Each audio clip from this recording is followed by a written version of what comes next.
Tonight, a royal baby for our time. There's never been a royal baby like this one before. With very modern parents. We're quite excited to see what trends they're going to pick up on, because whatever they do, we're all going to be doing. But can they start family life away from the sometimes harsh glare of the media? When you're dealing with what I call A-list celebrities, it is really tough. It's unforgiving. And what happens when you find yourself part of the Meghan media frenzy? My life kind of imploded because once things are on the internet, they spread like wildfire.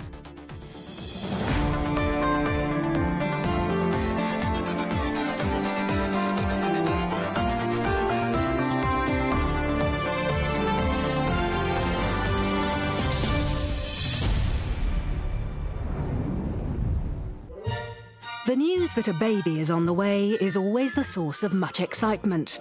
But when your father is a prince and your mother is a beautiful former TV star, then the interest is always going to be somewhat intense. Love and marriage, love and marriage. Ever since Meghan and Harry got married in May last year, there's been an expectation that a new arrival would be on the cards. And sure enough, in October, the Sussexes confirmed that the baby rumours were true. Love and marriage. And it's fair to say, the anticipation has been building ever since. I think it's quite exciting, to be honest. Very pleased for Harry. I think it's wonderful. I think it's like the best thing that can happen to the country. I'm delighted for them that they are expecting and about to have their first child. Everybody will be very excited to get the first glimpse of the baby and see what he or she looks like. I think it will be a happy moment for this country. Any royal baby is exciting. Constitutionally, he or she is not going to be hugely important. It's very unlikely that they will be king or queen. They're going to be seventh in line to the British throne. But it's going to be important in another way. Indeed, this royal baby will be unique. This baby's ancestry is quite extraordinary. On Meghan's side, you've got the African-American and American descent, going right back to the days of slavery.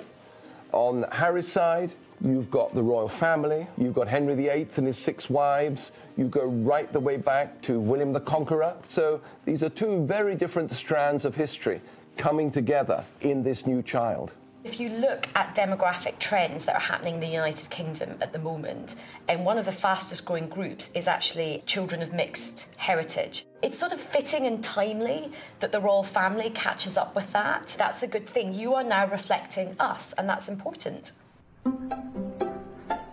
When it comes to excitement levels, nowhere is the anticipation building more than in this house in Wembley.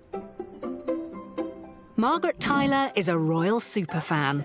When I last met her, before Harry and Meghan got engaged, she had more than 10,000 souvenirs. Since then, she's added 1 or 2. Now, last time, I was a bit concerned because you said not quite sure where the Harry and Meghan memorabilia is going to go. Yes, I've cracked it now. You've got a whole massive area now. Yes, and I'm pleased with it. And I'm pleased to see Margaret's left a space for some baby merchandise. So how's she feeling about the imminent arrival?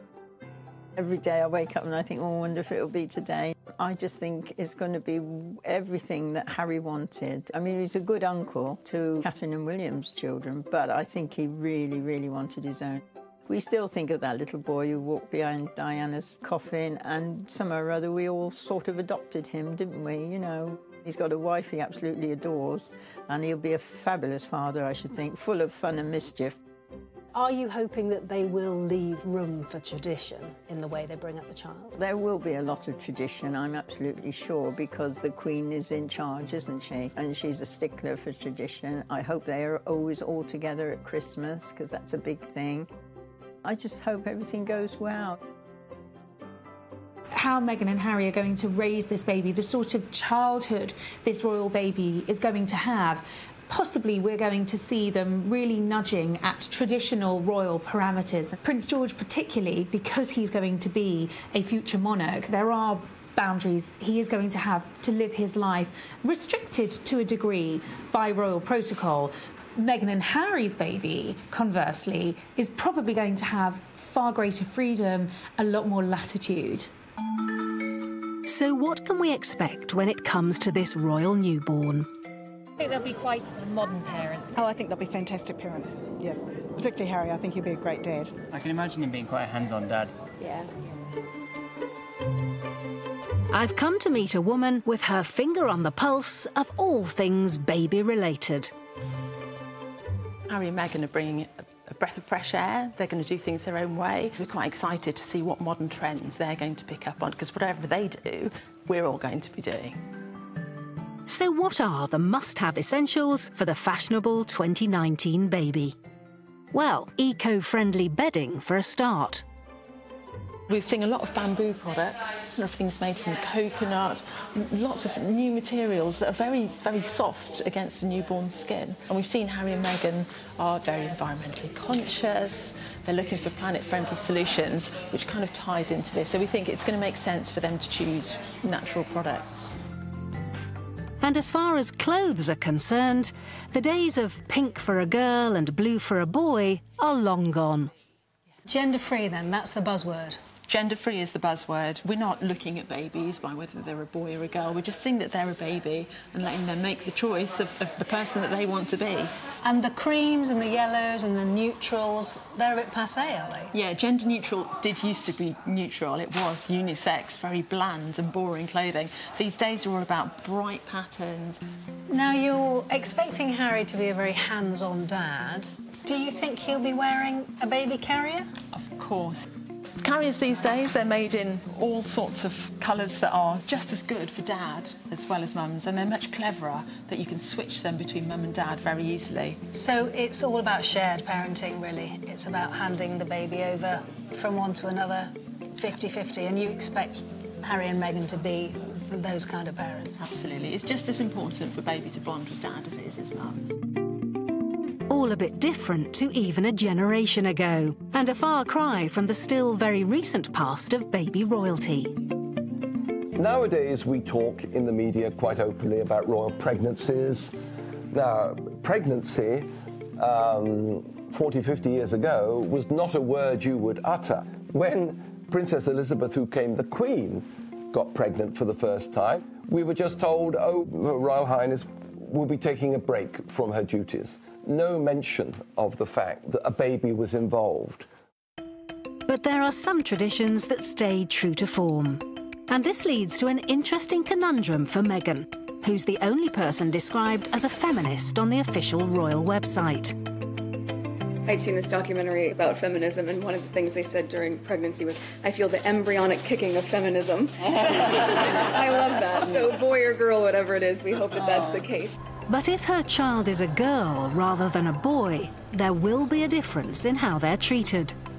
If the baby is a boy, it is likely to take on one of Harry's lesser titles. He's Duke of Sussex. He's got a lesser title, at least one, as Earl of Dumbarton. So maybe they'll choose to call the baby the Earl of Dumbarton. No such option for the daughter. And this is the case with all hereditary titles. As it happens, just as this baby arrives, a campaign is underway for the system to change. It's being led by Charlotte Carew Pole, whose husband will one day have a title to pass down. In the circles you move in, what was the reaction when your firstborn was a daughter? General delight, but there were also some tongue-in-cheek comments on the fact we would have to try for an heir to find the appropriate gender. And were you surprised to find people saying things like that to you in this day and age? Yes, it's quite surprising, and it's surprising that mothers are perhaps made to feel inadequate for providing an heir as well in 2019. The campaign is trying to get the law changed via the European Court of Human Rights. It matters because in nowhere in society should we be saying it's okay to treat daughters with prejudice. And there's also the political significance that there are 92 seats in the House of Lords that are reserved for hereditary peers. Apart from rare exceptions, those 92 seats will always be taken up by men. I mean, for you, is it simply is sex discrimination, and It's wherever a simple it is, case it of needs sex to change? discrimination. It's a simple case. We're not endorsing hereditary peers. We are certainly not endorsing the way the House of Lords is arranged, but that while this system exists, it is absolutely imperative that we change. One of the 5 women named in the court case is Tanya Field. She's a community worker living in a 3-bedroomed semi in Oxfordshire with her family. She also happens to be the eldest daughter of the 9th Earl of Macclesfield. I could call myself Lady Tanya Field, but I don't.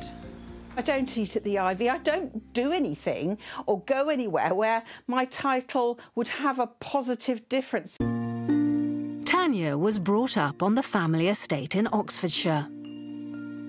People say, oh, there must have been something really great about growing up in an aristocratic family and having a lovely castle. But to me, it never really felt like that.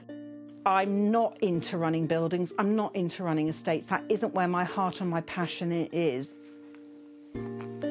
If Tanya was male, she'd be eligible to stand for election to the House of Lords and form part of the highest decision-making body in the country. As it stands, that privilege will pass to her uncle and then his son, and that's what bothers her most. Whilst I'm not interested in the title side of it, I think it is a real shame that I will lose the opportunity to be able to stand for election in the House of Lords when I feel that I and many other women have a lot to contribute, and that can't be right. In a survey last year, 71% of people said they believed this centuries-old law should be altered. Various attempts to do that over the years have been unsuccessful, with the most recent failing to get past a second reading in Parliament. In a debate in the House of Lords in 2015, it was said change would lead to the disinheritance of individuals who were currently expecting to inherit a peerage, and would require extensive consultation and public discussion. Obviously, I'm not Meghan Markle, but she is a feminist, and I would have thought that this can't sit comfortably with her. We can only guess what Meghan would feel about any of this, of course. But such is the interest in this stellar couple, speculation and gossip has been the order of the day. The Duke and Duchess have kept much of the detail of the impending birth private. And in the absence of hard fact, rumours have often filled the gap. Someone who knows this all too well is Lauren Mishcon. She works in North London as a doula, a non-medical birth companion. A couple of months ago, it was being firmly whispered that Meghan had chosen to have a doula. The race was on for the press to find out who it was. And in February this year, Lauren found herself caught up in a media whirlwind.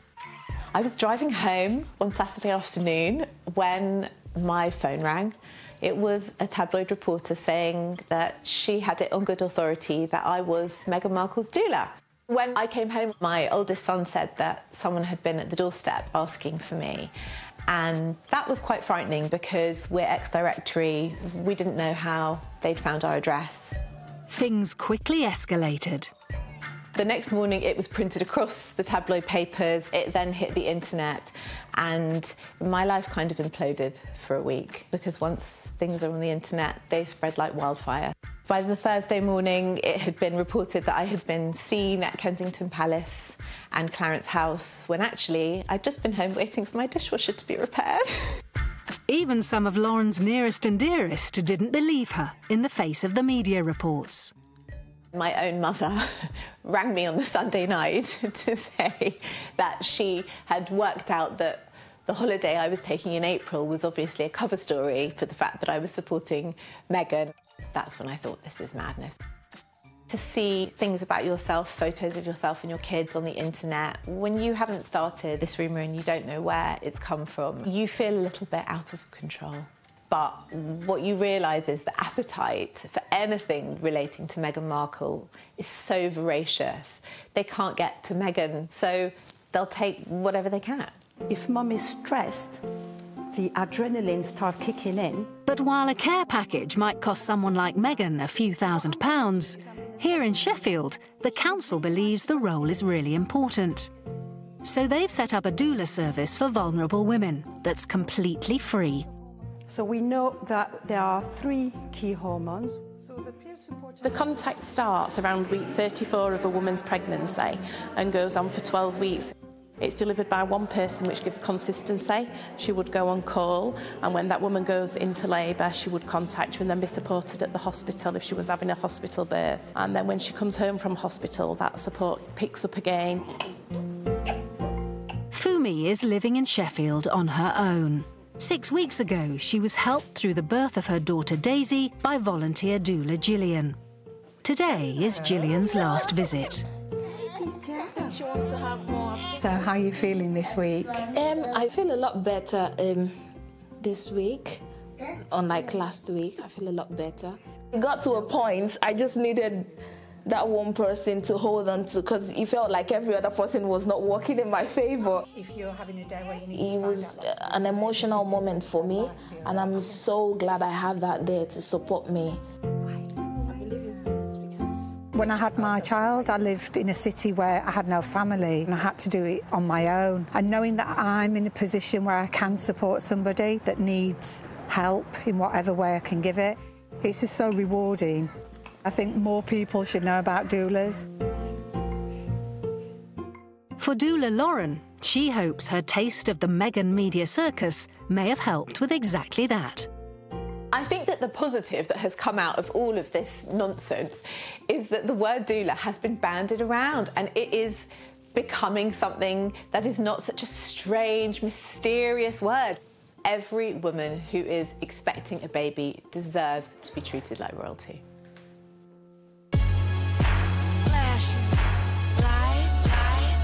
Interest in this baby hasn't been restricted to what type of birth Meghan and Harry are planning. From official visits abroad to baby shower blowouts, every move Meghan makes has been scrutinised and dissected. But the media attention, which has been intense ever since Meghan arrived on the scene, has gone from being largely positive to increasingly negative. Fast forward a year from the wedding, and it seems as though a tide has turned. Meghan could do no wrong as far as the press were concerned. She was photogenic, she had that star appeal, but I think there was a change in the narrative.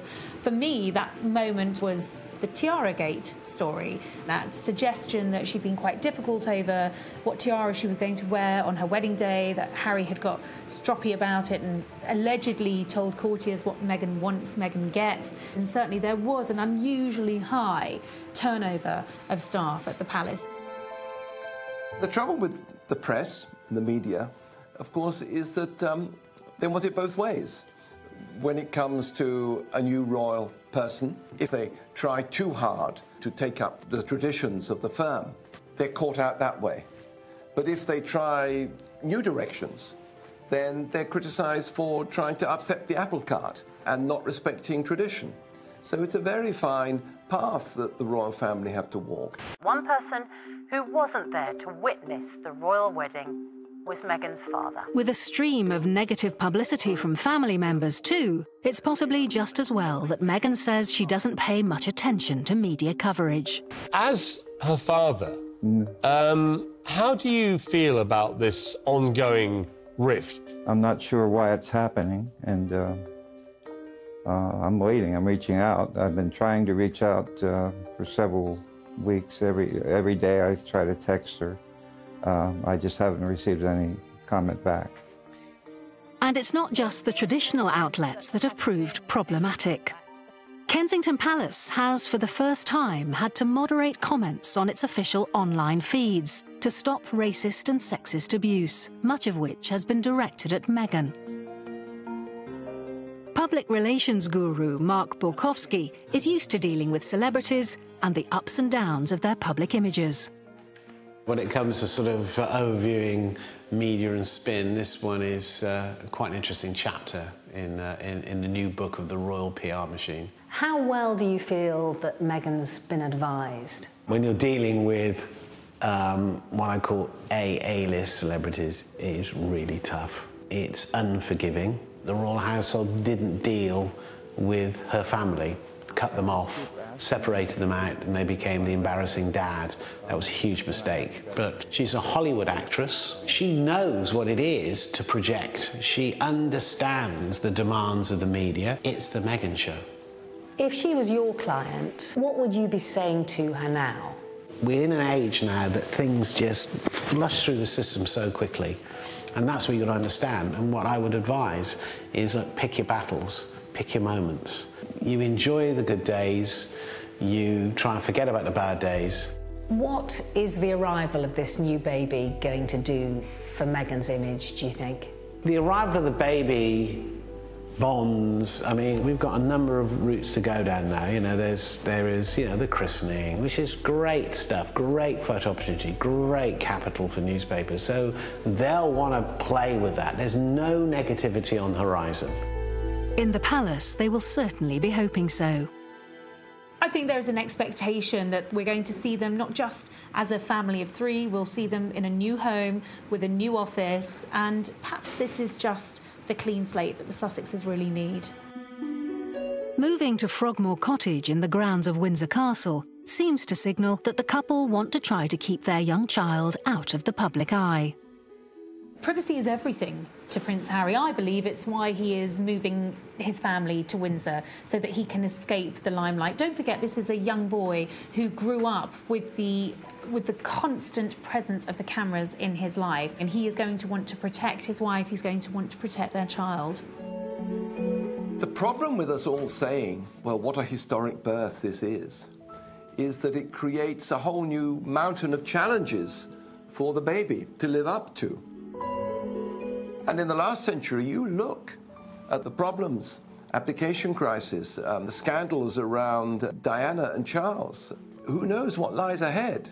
That, of course, is the challenge for Meghan and Harry to bring up their child for that very difficult path ahead.